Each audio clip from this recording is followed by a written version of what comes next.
اللهم صل على محمد وعلى آل محمد كما صليت على إبراهيم وعلى آل إبراهيم إنك حميد مجيد. اللهم بارك على محمد وعلى آل محمد كما باركت على إبراهيم وعلى آل إبراهيم إنك حميد مجيد.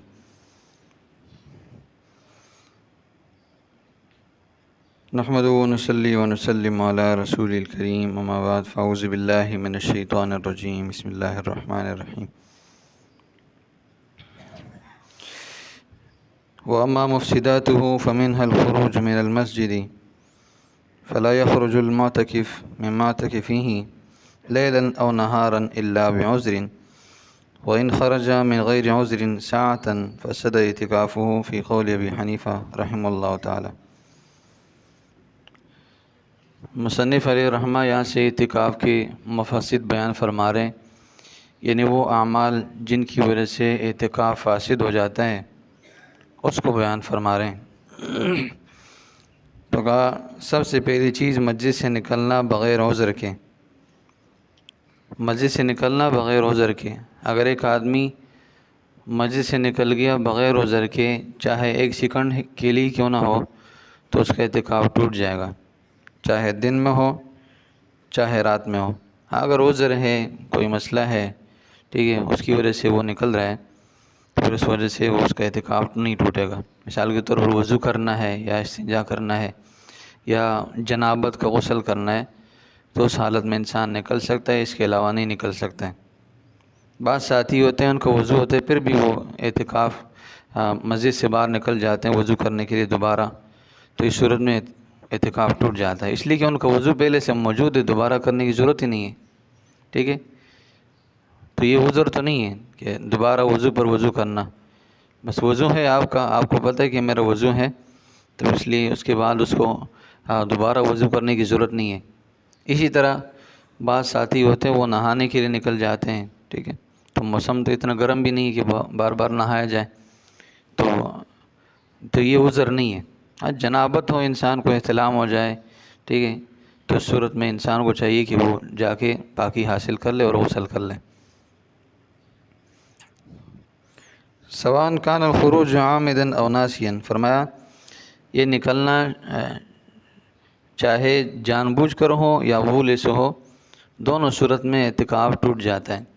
جان بوجھ کر نکل جائیں پھر بھی اعتکاف ٹوٹے گا، اور بھول کر نکل جائے، مطلب مسجد سے بھولے سے نکل جائے پھر بھی اعتکاف ٹوٹ جائے گا. روزے کی طرح اس کا حکم نہیں ہے، اگر جان بوجھ کر روزہ توڑ لیا، کھا لیا، پی لیا تو روزہ ٹوٹ جائے گا، اور اگر بھولے سے کچھ کھا لیا پی لیا تو روزہ نہیں ٹوٹے گا. تو روزے کی طرح یہ نہیں ہے، اس میں چاہے جان بوجھ کر آپ مسجد سے نکل جائیں یا بھولے سے نکل جائے، دونوں صورتوں میں اعتکاف ٹوٹ جائے گا.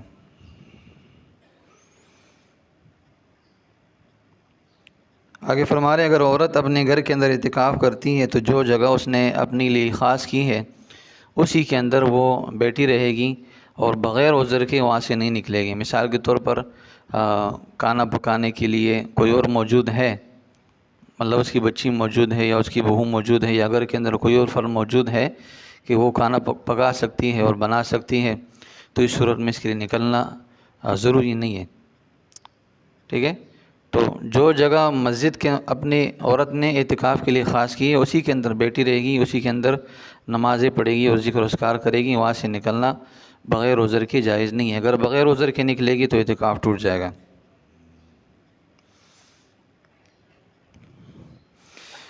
اچھا آگے فرما رہے ہیں اب عذر کیا ہے. عذر بہت سارے عذر ہیں.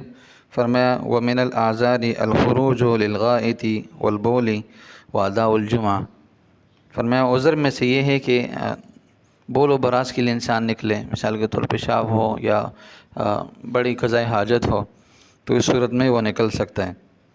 وَأَدَاءُ الْجُمْعَةِ، اور جمعے کی ادا کرنے کے لیے، مثال کے طور پر ایسی مسجد کے اندر اعتکاف کے لیے بیٹھا ہے کہ جہاں جمعے کی نماز نہیں ہوتی ہو، تو پھر معتکف آدمی جمعے کی نماز پڑھنے کے لیے کہیں اور جا سکتا ہے، کسی اور مسجد میں جا سکتا ہے. پہلے میں نے بات بتائی تھی کہ ایسی مسجد کو ہم خاص کریں اپنے لیے کہ جہاں جمعہ بھی ہوتا ہو اور باقی 5 نمازیں بھی صحیح ترتیب سے ادا ہوتی ہو، تاکہ اس کو نکلنے کی ضرورت ہی نہ پڑے.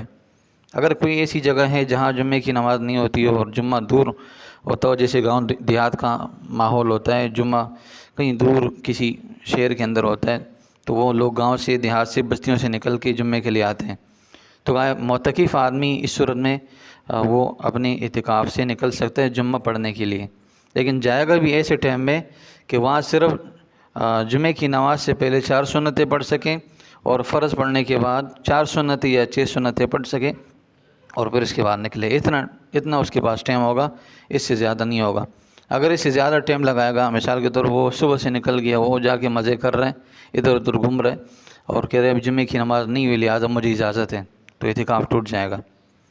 اتنے ٹائم کے لیے اس کو ٹائم دیا جائے گا، شریعت نے اتنا ٹائم دیا ہے کہ وہاں جمعے کی نماز پڑھنے کے لیے چلا جائے اور صرف 4 رکعت فرض سے پہلے پڑھ لے، 2 رکعت فرض پڑھ لے، اس کے بعد 4 رکعتیں یا 6 رکعتیں پڑھ کے واپس آ جائے گا، کسی کے ساتھ بات وغیرہ نہیں کرے گا، ضرورت کے مطابق بات کرے گا۔ فَإِذَا خَرَجَ لِبَوْلٍ أَوْ غَائِطٍ لَا بَأْسَ بِأَنْ يَدْخُلَ بَيْتَهُ وَيَرْجِعَ إِلَى الْمَسْجِدِ۔ اچھا، فرمایا اگر ایک آدمی ہے کہ مسجد سے نکل گیا اور مسجد کے اندر کوئی ایسا معاملہ ہے، پانی نہیں ہے، ٹھیک ہے، یا کوئی اور صورت آ گئی، رش بہت زیادہ ہے، تو وہ کہتا ہے یار میں گھر چلا جاتا ہوں اور وہاں جلدی جلدی وضو کر کے آ جاؤں گا، گھر قریب ہے مسجد کے، فرمایا جا سکتا ہے، لیکن وہاں بھی ضرورت کے مطابق جتنا ٹائم وہاں وہ قضاء حاجت میں لگاتا ہے، وضو کرنے میں لگاتا ہے، اتنا ہی ٹائم لگائے گا۔ اس سے زیادہ اگر اس کا کام مکمل ہو گیا پھر بھی وہیں ٹہرا ہے، چائے پی رہا ہے، کھانا کھا رہا ہے اور گپ شپ لگا رہا ہے، تو پھر اس کا اعتکاف ٹوٹ جائے گا۔ وَلَوْ مَكَثَ فِي بَيْتِهِ فَسَدَ اعْتِكَافُهُ، فرمایا اگر تھوڑی دیر کے لیے بھی اپنے گھر کے اندر وہ ٹہرا رہا وضو کرنے کے بعد، قضاء حاجت کرنے کے بعد، تو اس کا اعتکاف ٹوٹ جائے گا۔ وَإِنْ كَانَ سَاعَةً، اگرچہ ایک گھڑی کیوں نہ ہو۔